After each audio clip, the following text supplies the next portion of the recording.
सब लोगन के हमरा तरफ से प्रणाम। कैसन बानी रहुआ सबन? उम्मीद बा कि सब लोग निमन होई, सब लोग स्वस्थ होई।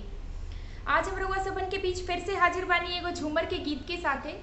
ए झूमर में ये बतावल गईल बा कि कैसे एक पतिदेव अपना पत्नी पर अपन गुस्सा उतारत बानी।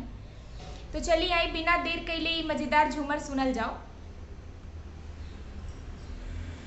तोहार कवन चाल राजा रोज खिसियाला, तोहार कवन चाल राजा रोज रूठ जाला, तोहार कवन चाल, तोहार कवन चाल राजा रोज रूठ जाला, तोहार कवन चाल राजा रोज रूठ जाला, तोहार कवन चाल।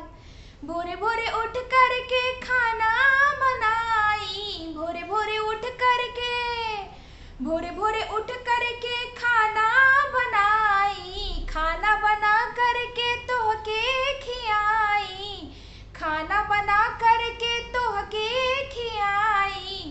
चटनिया के कारण राजा रोज रूठ जाला, चटनिया के कारण राजा रोज खिसियाला, चटनिया के कारण राजा रोज रूठ जाला, तोहार कवन चाल, तोहार कवन चाल राजा रोज रूठ जाला, तोहार कवन चाल राजा रोज रूठ जाला, तोहार कवन चाल।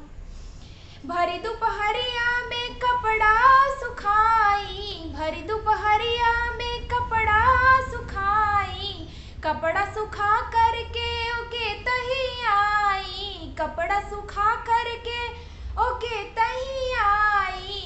रूमलिया के कारण राजा फेन खिसियाला, रूमलिया के कारण राजा फेन खिसियाला, तोहार कवन चाल, तोहार कवन चाल राजा रोज रूठ जाला, तोहार कवन चाल राजा रोज रूठ जाला, तोहार कवन चाल। साँझ होत हम व्यंजन बनाई, साँझ होत हम, साँझ होत हम व्यंजन बनाई, छोले भटूरे पकौड़ा खियाई, छोले भटूरे पकौड़ा खियाई। घुघुनिया के कारण राजा रोज खिसियाला, घुघुनिया के कारण राजा रोज रिसियाला, तोहार कवन चाल, तोहार कवन चाल राजा रोज रूठ जाला, तोहार कवन चाल राजा रोज रूठ जाला, तोहार कवन चाल। सूते के पहिले रोज पाँव दबाई, सूते के पहिले, सूते के पहिले रोज पाँव दबाई, पाँव दबा करके तेल लगाई, पाँव दबा करके, पाँव दबा करके तेल लगाई।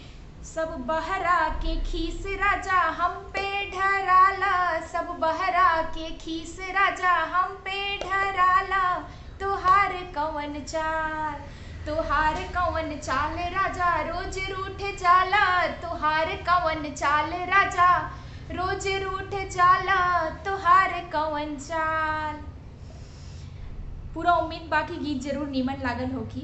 गीत नीमन लागल होगी तो कमेंट सेक्शन में ज़रूर बताएं, लाइक बटन दबाएं और बहुत सारा लोग के साथ शेयर करें। अगर रउआ नया बानी अभी तक चैनल के सब्सक्राइब नहीं की कैली तो ज़रूर चैनल के सब्सक्राइब करें। धन्यवाद।